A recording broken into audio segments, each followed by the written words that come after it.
welcome to today's episode of Bump to Business Owner. I am so pleased to welcome Mimi Nicklin. Mimi Nicklin is a best-selling author, CEO, empathy advocate, and podcaster. Building a career around training, listening-led leadership, and creating more empathy everywhere with 12,500 students globally. Mimi had an 18-year career in the advertising industry before founding Empathy Everywhere Academy, the world's first training platform to use empathy-led leadership to drive transformational change in workplaces and our world. Mimi's book, Softening the Edge, was a bestseller before it even reached the shelves. Her breakfast show, hosted from home during lockdown, reached 85,000 people, and her social following is growing at 150% month on month. People want to listen to her message. Mimi wants to listen to their stories.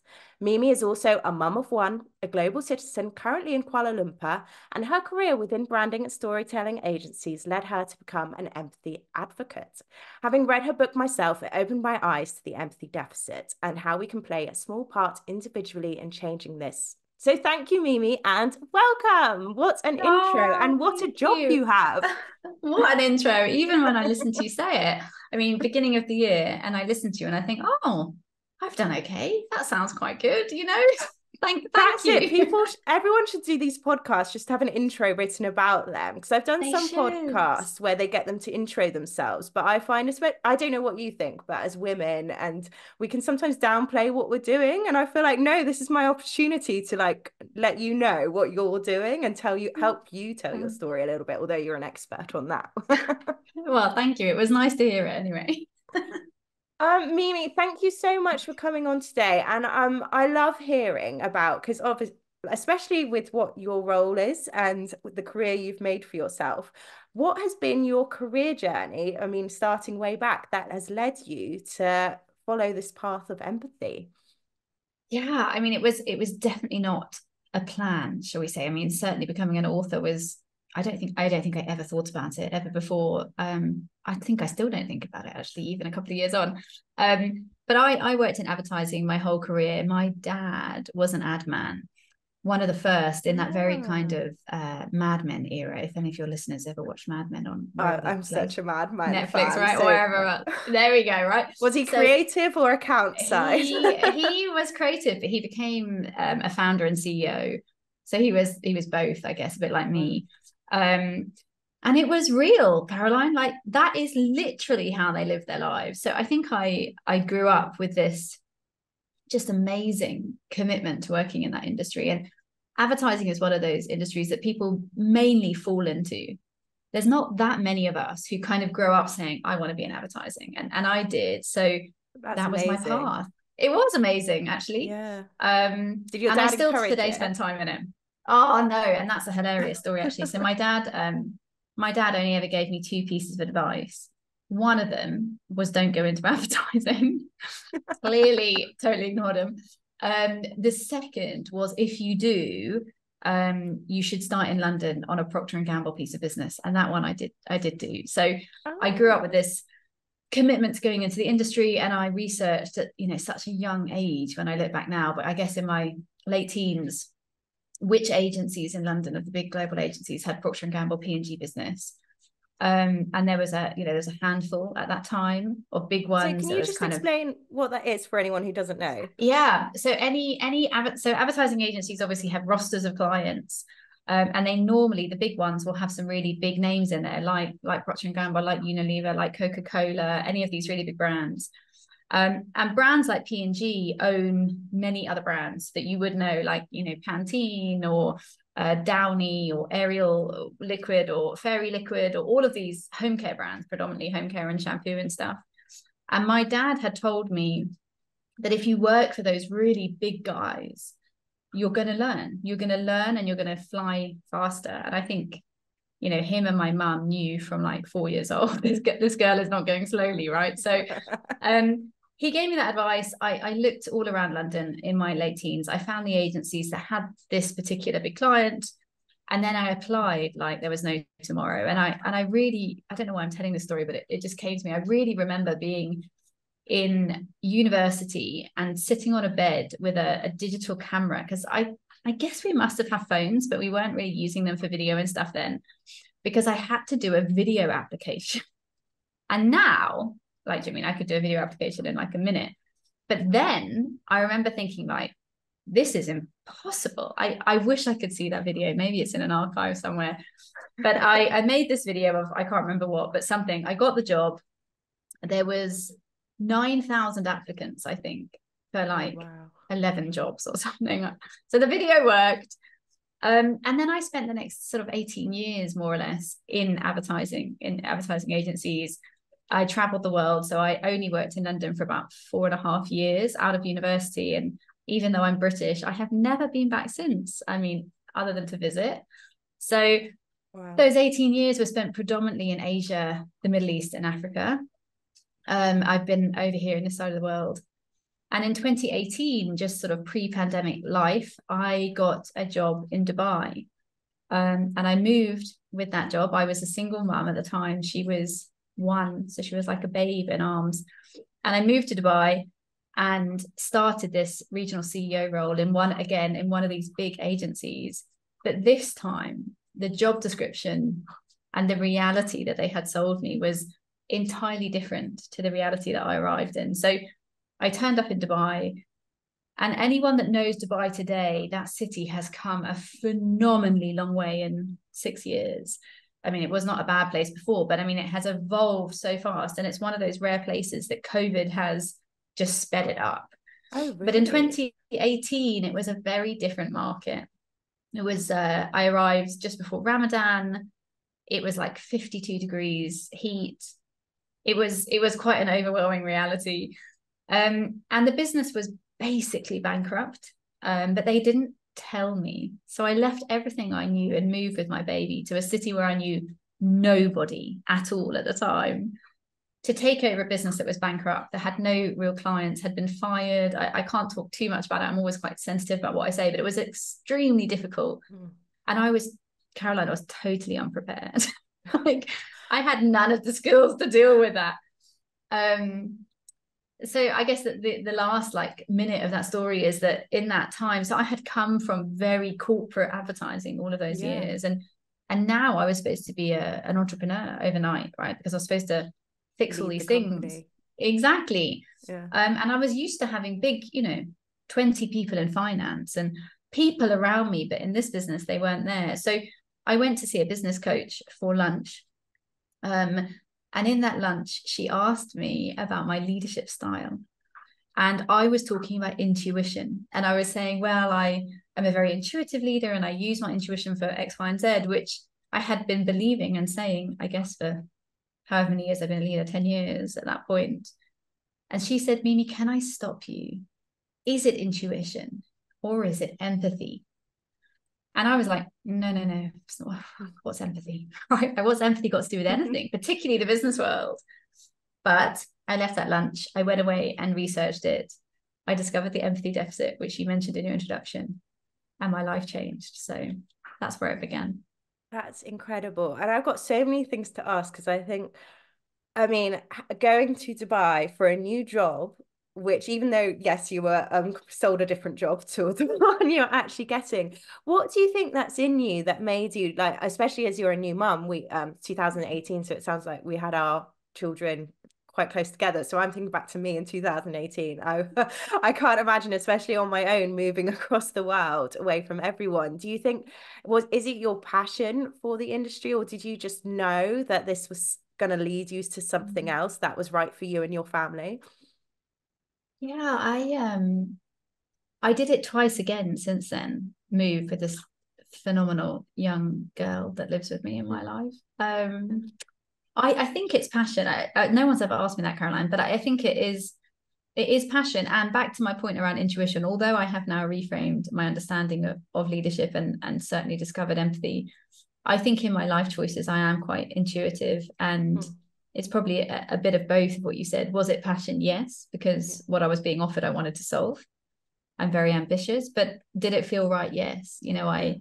I wanted that for her. And every decision I make with, my family in mind, but somebody has to lead, right? So I think that's that balance. And I think, when I speak to all my friends in the UK that I grew up with, really none of them have done what I've done for that exact reason. They're like, Mimi, you're mad.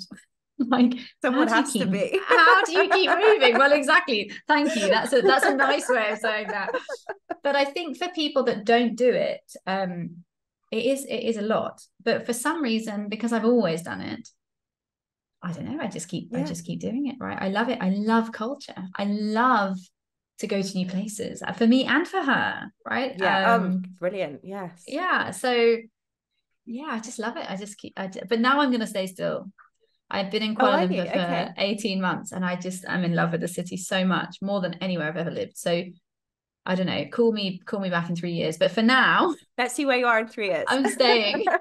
When you've written your next book. And Yeah, exactly. There, Let's I have see. to say, there's something because you talk about in your book about how then you used empathy to kind of basically turn this business around and turn around the culture of the Mm, team, and that's where it started from, and how you were talking with your clients and speaking with your clients.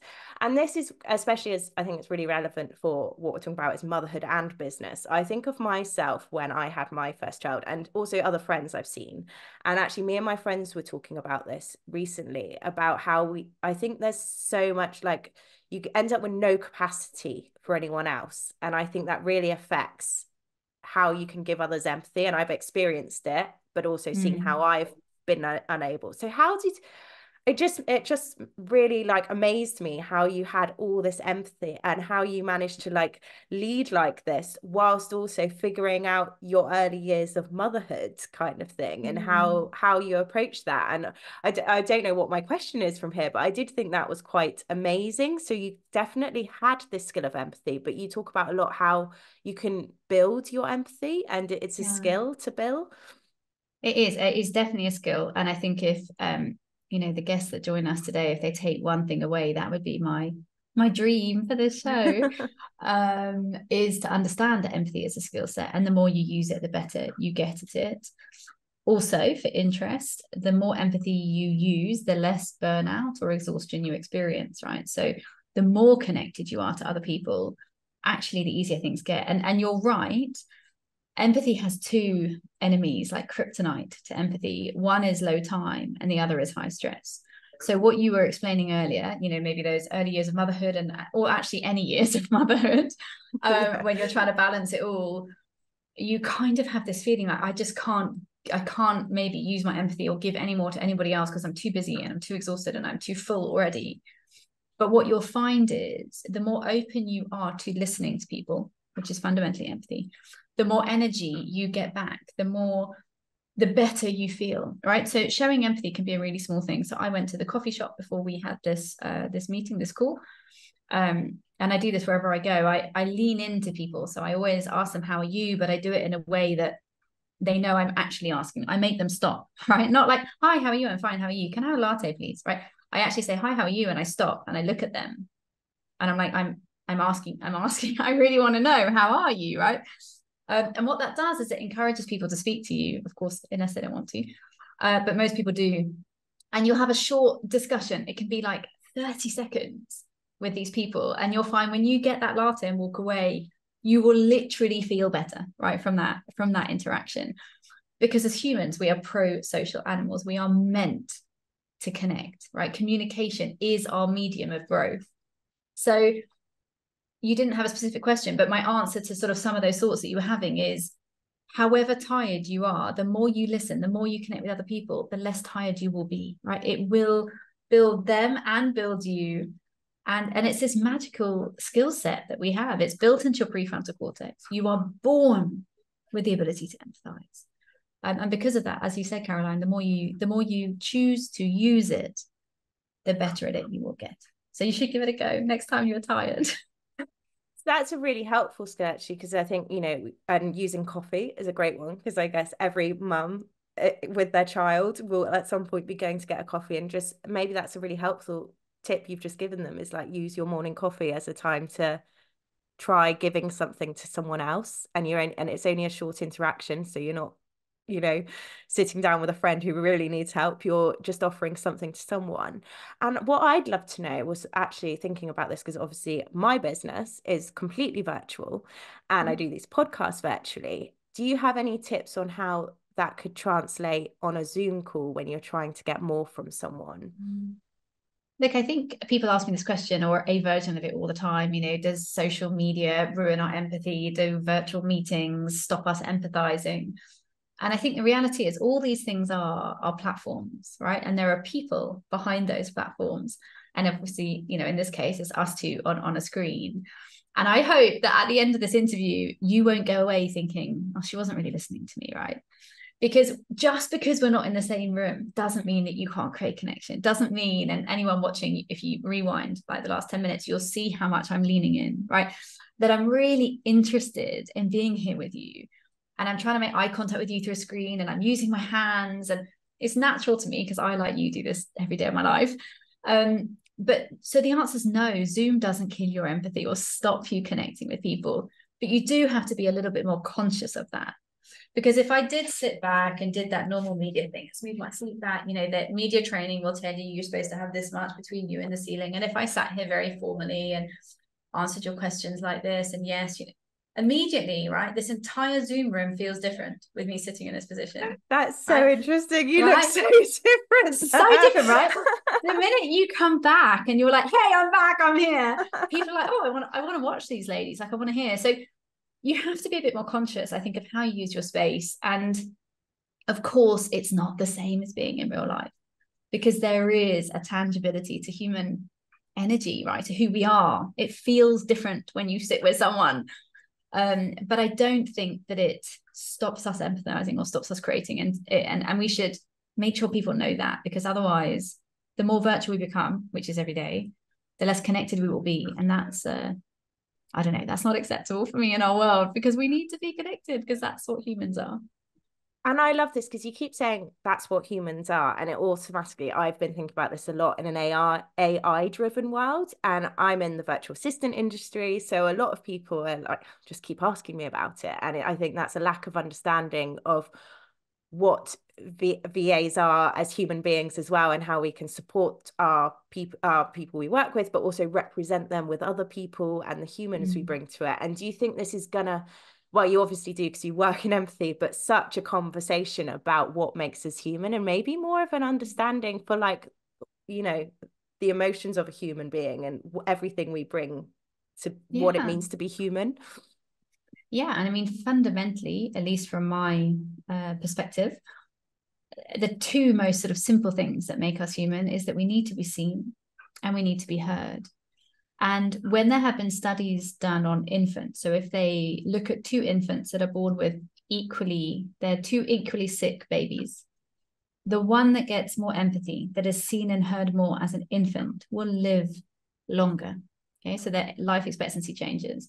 So fundamentally, we live longer when we are connected. And if you or anyone listening in has watched The Blue Zones recently on Netflix, it's a 5-part documentary. If you haven't watched it, oh yes, watch it tonight. Yes, no, I've watched a bit of it, I think. Yes, no, yeah? I keep meaning to watch it properly. Yes. Yeah, so it is, I recommend it to everyone that hears the show. Truly, it's life-changing.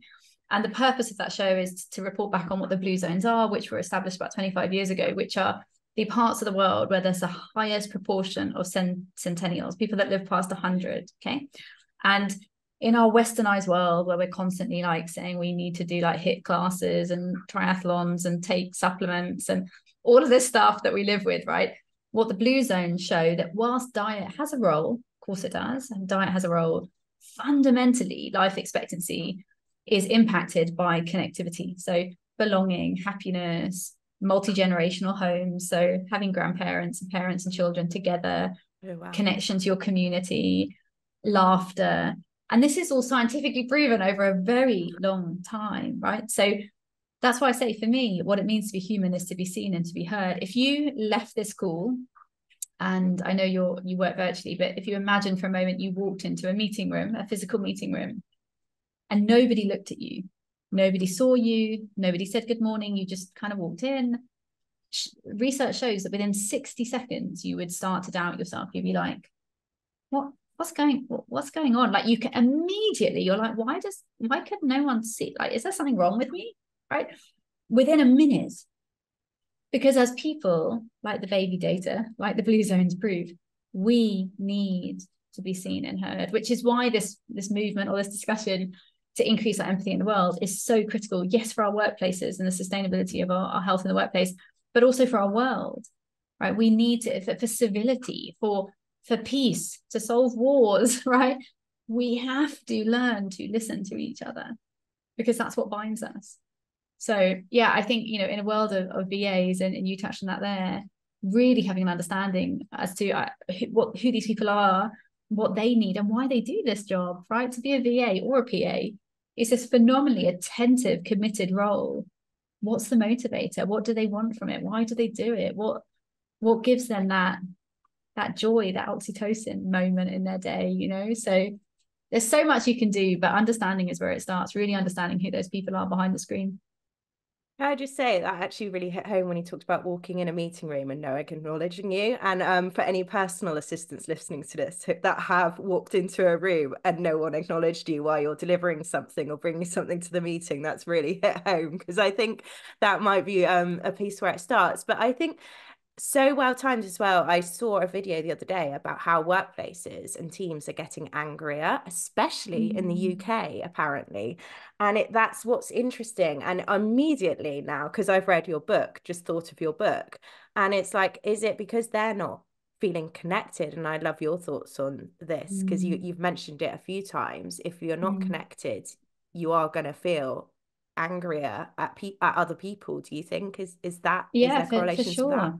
For sure. I mean, we have a loneliness endemic or epidemic. So 52% of us statistically are lonely, right? That's over 3 billion people. We have 400 million people with depression. So emotional or mental illnesses are now the highest burden to our healthcare costs worldwide, right? So our world is not in a great state. So I don't know the data you're referring to, but it doesn't surprise me, because anger or short-temperedness, these types of emotions, they tend to be a reflection of another reality. I mean, obviously, sometimes there is a thing that makes you angry, but if you find in your workplace or in your personal life, you are getting more and more angry about things that you didn't used to anger you, there is probably another reason for it. You know, that it could be your health, could be your immune system, it could be how tired you are, how well you're sleeping, it could be your emotional state, it could be many, many things, but it probably talks to an imbalance of something. Yeah. Because, you know, we're not meant to walk around being angry all the time. And as I said, often you can notice a shift. And I think, you know, I also talk a lot about self-empathy, which is the ability to understand yourself. And I think if you are in a workplace where there's a lot of anger, or even if it's you're just short-tempered and you wonder why, it's a real opportunity to use that self-empathy to reflect and work it out. Because the answer is there. But if you carry on running on your schedule, you'll never find out, right? You have to stop. You have to slow down. And I often think that's the solution. I often think that the solution to many of these difficult environments is to slow things down. Slowing down can help you speed up. But if you don't slow down, you can't define the problem, let alone solve it. I guess what you're saying is also you could apply that to a workplace, because as a person you can be like, yes, I need to stop. I think as individuals you hear a lot of this, I need to stop and slow down. But then businesses where they're chasing revenue, chasing clients, chasing growth, they don't. And that's where I can see it hugely. I think I've experienced a workplace exactly like this. They were chasing growth, chasing revenue, and they needed to stop and they couldn't. And I think, it just would always lead to challenges within the team kind of thing. So that makes a huge amount of sense. And speaking of loneliness, I hope you don't mind me asking, but for me, if I'd moved abroad with my child that young, I think I experienced coming from somewhere when I was the first of my friends to have kids, I hugely experienced loneliness in my first have it for the first year or so, and pregnant, and not having the people I grew up with and knew really, really well relating to that. And so while I wasn't lonely in the sense I was around people, I was like isolated in that sense. Do you think your work with getting a coach in Dubai and how you invested in everyone in your team stopped you then from experience loneliness moving to somewhere across the world? It's a great question. I think let's start with the definition of loneliness. So loneliness is not the absence of people, but the absence of connection, right? So you can be lonely in a full room. You can be lonely in the workplace. You can be lonely in a co-living environment, right? So I think, you know, when I hear your story, and it resonates with me, because so many women feel that, you know, that loneliness when they have a child, either because they're the first or maybe because they're the last, you know, so they're Yeah. having a baby and everyone else's kids are already like 8 or 12 or something, and they're like, oh my gosh, I've got to go back to Pampers. So I think, you know, the first thing is to find those connections around you, people that can connect in that way. And yes, probably for me, because I'm so connected to people everywhere all the time, I don't think I ever feel lonely. I think it can be overwhelming, right? I think working from home alone, and I, as you know, I'm on a plane a lot, as any entrepreneur will resonate. And it's such a stereotype, but it's so true. You have to do everything, you know, and that can be really overwhelming. And I think when you have a team around you, it's easier to share that, like with the person sitting next to you, or like your team, you know, at the Yeah. coffee bar or something, because you're like, oh my gosh, like what am I going to do? But you don't necessarily want to call someone to say that, like your No. colleague, and be like, hey, listen, I'm just calling you to have a moan, right? So in that way, I think that, I guess, that overwhelm or that anxiety that can happen on those crazy days can be quite lonely, because everything stacks up on you, and the only person I'm sure you resonate, please, I hope that's not an assumption, but the only person that can solve everything is you. Yeah. And you're Yeah. like, I just need somebody else to solve a problem for me, right? Like, Yes, it's yeah. too many things to solve. Ultimately, it stops with you. And then when you add motherhood to that and everything, and we know there's still the imbalance of in a lot of homes, not in all homes, but a lot of homes, the imbalance, which I know our listeners do relate to, with the imbalance in the home where it's on them. And I think that's where, when you're also the career one, that can be really tough, can't it? Yeah. Well, yeah, and I actually put a LinkedIn post about this. It's actually very good timing, just on Friday night, saying I don't believe in balance. What I do believe in is integration. And why I say that is balance as a word insinuates some type of equilibrium, right? Like if you think of a visual of balance, it would be scales, right? For me, in my experience as a working mum, there is no such thing as balance. What there are, in my opinion, are choices, right? So you have 1 hour right now. You can fill that 1 hour with whatever it is, you know, doing a podcast, attending to your clients, interviewing a new team member, reading the 17th email from your kid's school, or spending time with your child or your children, or making dinner or whatever. But all of those things take 1 hour. You have to choose, right? Life as a working mum is constantly about choice, and that doesn't come without consequences, but they're choices and you have to make them. And we make a million choices a day. And I think that for as long as we try and aim and strive for balance, in my opinion, you will keep disappointing yourself, because it doesn't exist. There is no such thing as balance. There is just choice. And you can integrate really well. You know, I was a single mom for the first 4.5 years of my daughter's life, and I'm not anymore, but I was for a long time. And that's just the reality, right? You have to choose. This hour, I choose to be with her. But the next hour, I choose to, I don't know, write another chapter of my book, or to, you know, attend a call. So I think, Caroline, for me, that's, again, it's about self-empathy, but it's also empathy for others, and just working out who needs what from you when, and how to create that system to enable that. Does that make sense? No, it's so true. I actually have a mentor myself who's always called it integration rather than balance, a working mum herself. And There we go. and it is, because yeah, it's balance makes it sound, I mean, have we ever heard men talk about balance in that way kind of thing? I think they'd probably refer to it more as choice kind of things, or Yeah. have to, and you know, and I think also the reframe, because sometimes you think you have to do stuff, but there's that reframe when you say choose as well, I guess, kind of thing. Like, oh, I Yeah. choose to do the school run today rather than I have to do it. But Yeah, I've that's made it nice. that It's a choice. choice. Exactly. Yeah. Yeah. That's really nice. And for the first 4.5 years, then, did you travel a lot, or was that when travel pulled back Mm. because you kind of had to make Yeah. that, speaking of No, well, choice with your daughter? It was Oh, COVID. okay. So Yes, of I course. We've just actually come out had, of a pandemic. yeah, minor, you know, 2.5 years of our lives. But yeah, so that actually helped, I guess, in that way. I think also, so first of all, I couldn't travel. Mhm. But second of all, I think if COVID hadn't have happened, I never would have worked from home, and now I never would work from anywhere else.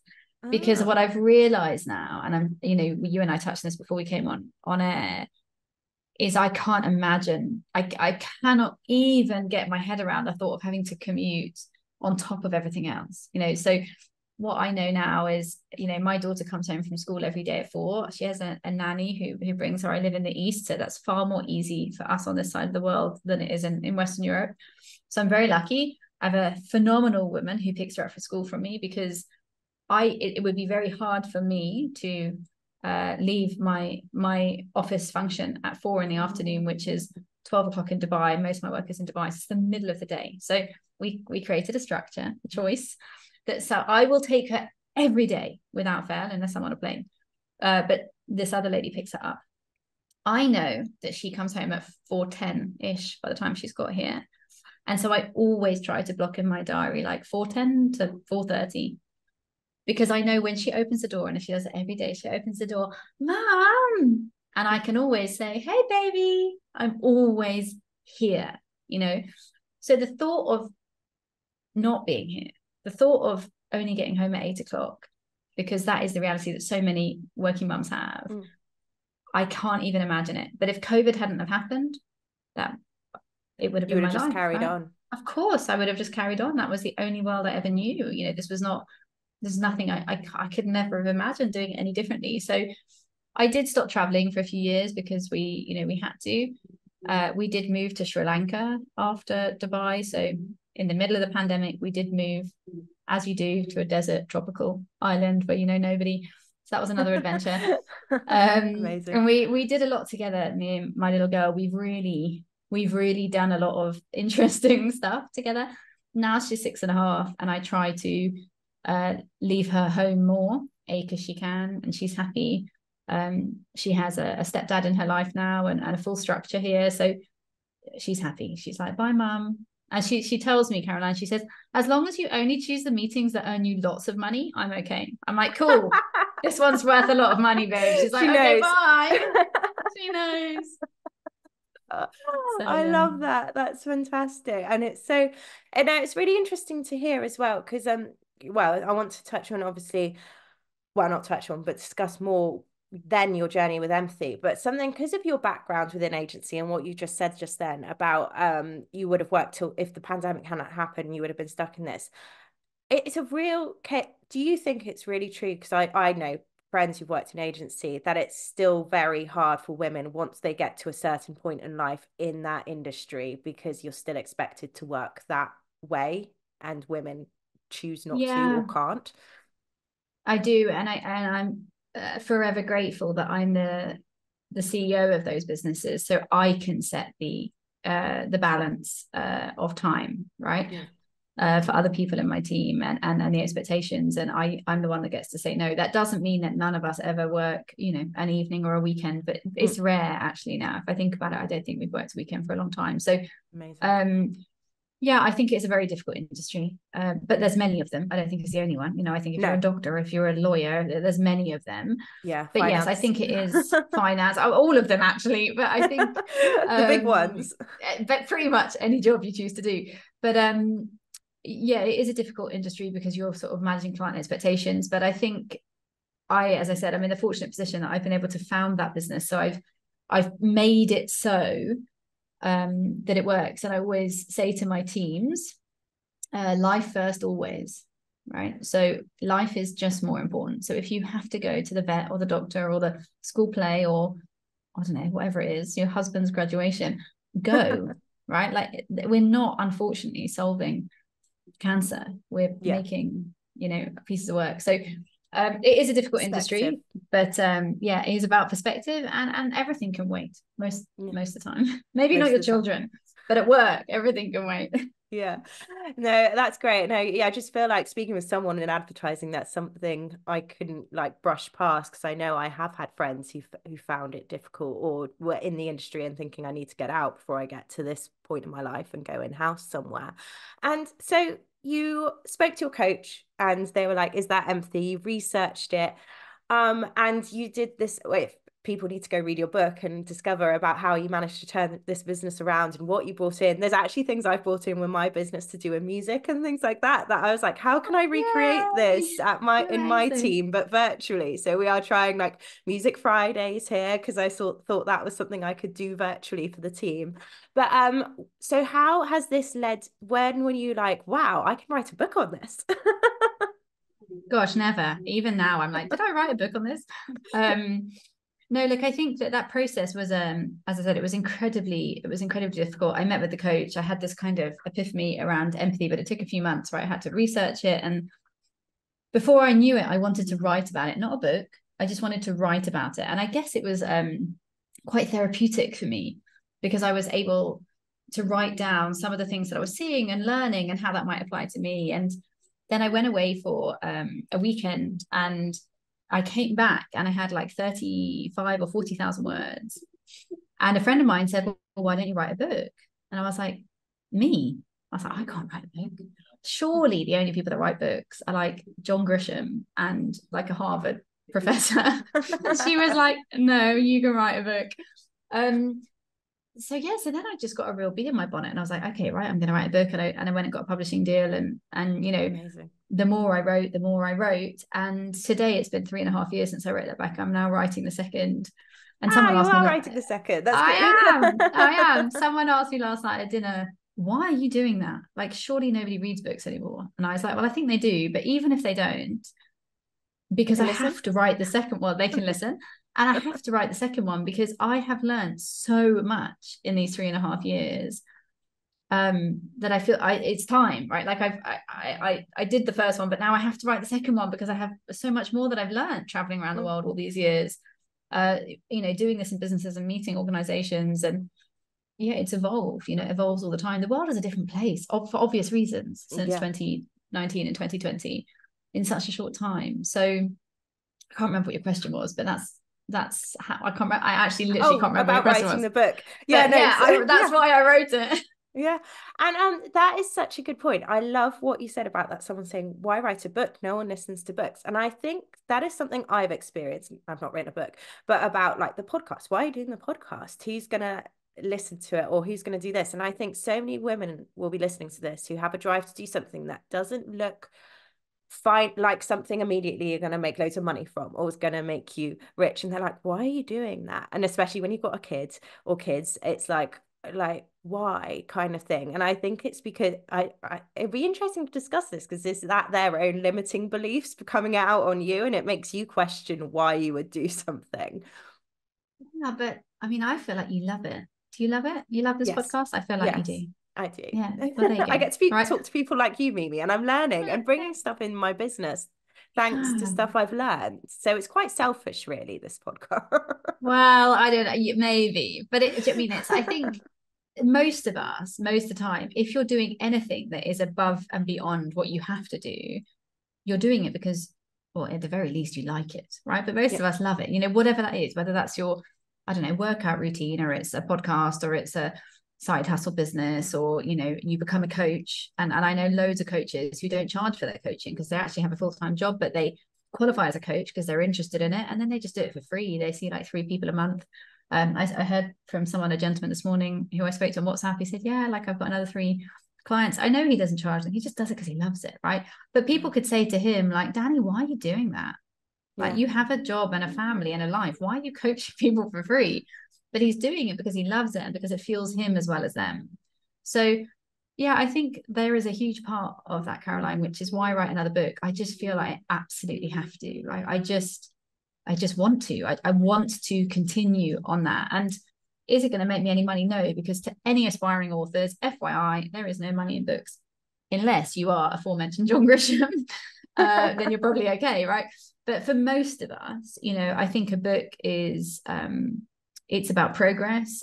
Or a podcast will be the same. Any asset, right, that you make, it's about progress. It's like a marker in the sand that you've reached 10 episodes or 20 episodes or whatever you've done with your podcast. It creates progress. It creates a marker of success. It creates some level of trust and credibility. So for sure, particularly in this side of the world, so I work in Asia and Middle East, when people hear you're an author, they're like, okay, that's cool. And then when they hear you're a best-selling author, they're like, oh, okay, now I want to talk to you, which is ridiculous. But it's just one of those things, right? People like to have this credibility. They think, well, if other people have listened to your show or read your podcast, read your book, listened to your podcast or read your book, I should too, you know. So there's something in that. Also, I think if we didn't have those things that we make, whatever it is, could be cakes, could be podcast, could be a book, life just goes by, right? Like it's January 2024. What happened to 2023 and 2022? I don't know. But at least you have some things, right? You look back and you're like, oh, I did that last year. Markers. And that's so true, actually. I do not bake or cook or make anything, so I have to make something. Exactly, right? I also don't. I can barely make toast, let alone anything else. So yeah, the book will have to do. We have that in common. We make different things. Exactly. And I'd love to talk about your platform that you've made about empathy-led leadership. And so Empathy Everywhere Academy, it's called. So what does this entail? Who is this for? And what's this building as well in your journey of empathy? Thank you. Thank you for asking. And I know you're asking to help me in the world as well. So I appreciate the question.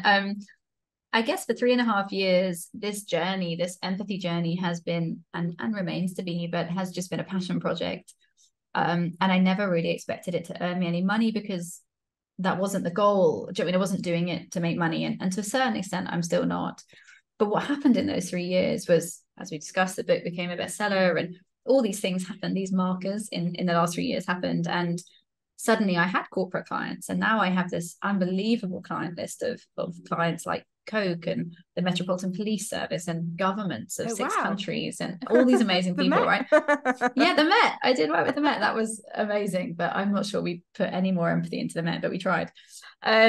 So, you know, I'm glad. Well, it's hope that they brought you in at all. There's hope. Yeah, there's hope, right?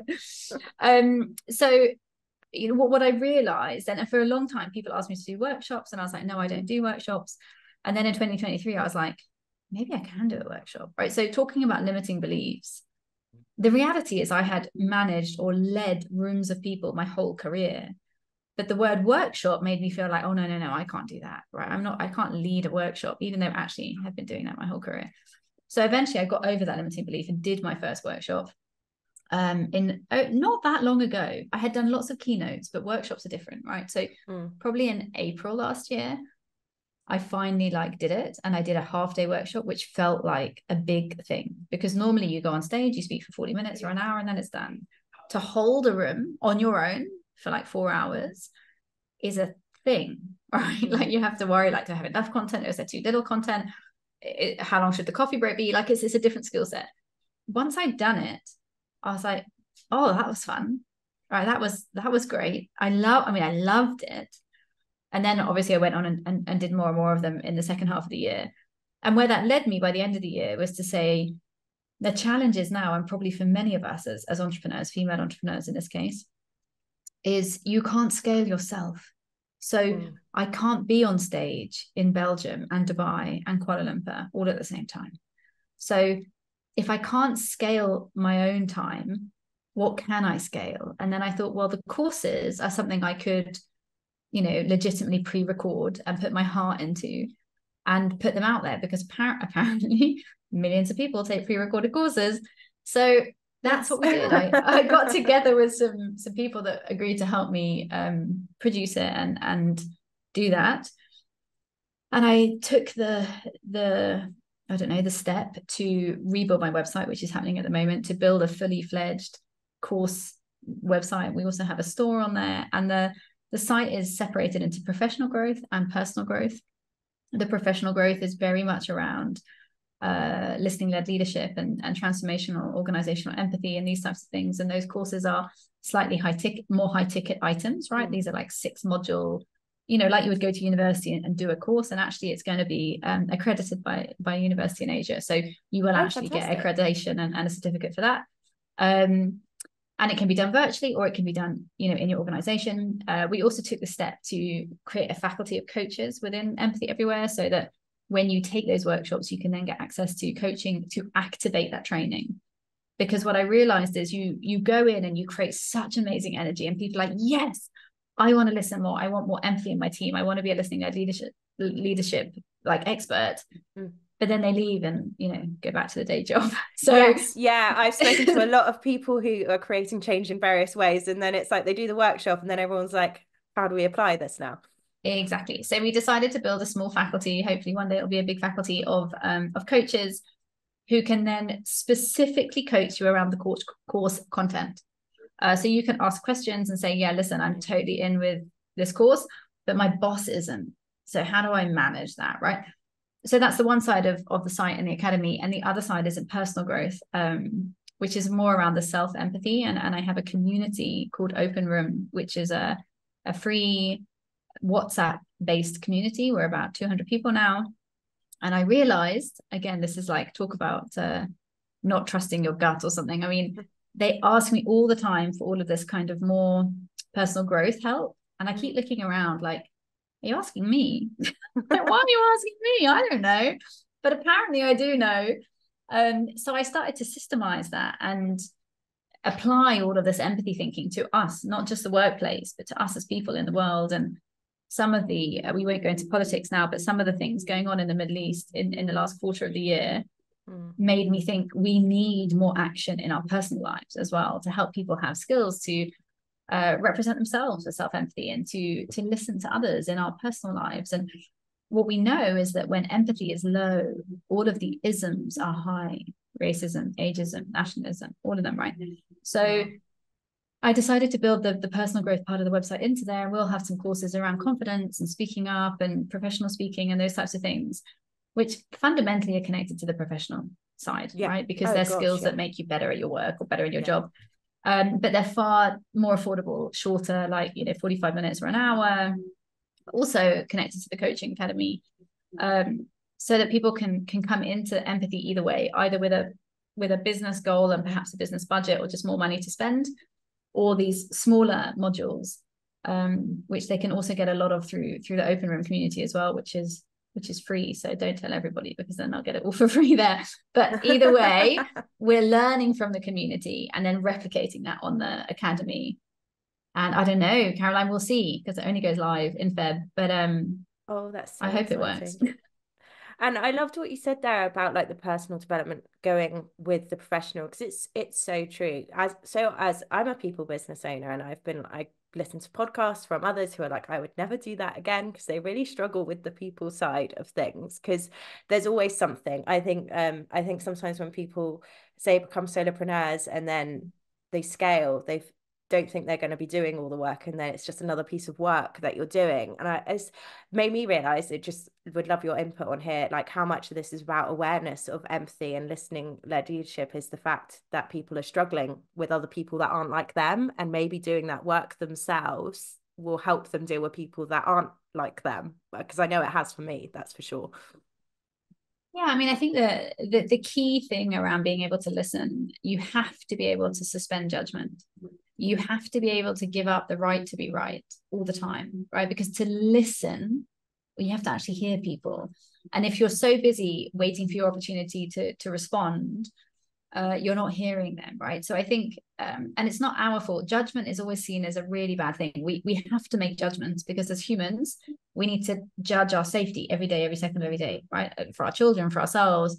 Is it safe to cross the road? Should I eat this food? Like, there's a million judgments we have to make in a day. They keep us alive as humans. So it is natural that we make judgments about the people that we surround ourselves with, particularly when the world is so complex right now, and we are all basically living in a fear state all the time, right? Whether it's politics, whether it's war and peace, whether it's, you know, violence, whatever it is, we are living in this very anxious state. And we touched on that earlier from a mental health point of view.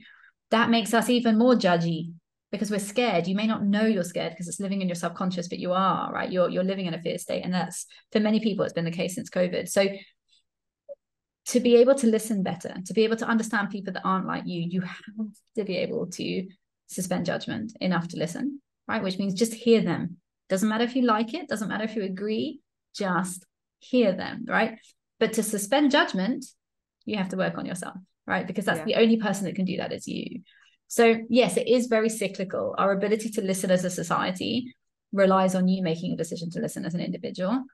And that can be difficult. You can be in an environment where you feel threatened. You can feel you know, like there's stereotyping going on, or that you're at an unfair disadvantage or frightened, right? There's a million things you might feel that stop you from listening and judge the person and their behavior. But to be able to connect with people unlike us, we have to be able to move beyond that, at least for a certain time period, to hear them out. So many conflicts. You know, when you talk about conflict negotiation, and you talk about communication, we forget that 50%, maybe more actually, of communication is listening, not speaking. So we can solve conflicts, we can solve arguments and all these types of things if you listen. So there we go. That's my message to the world.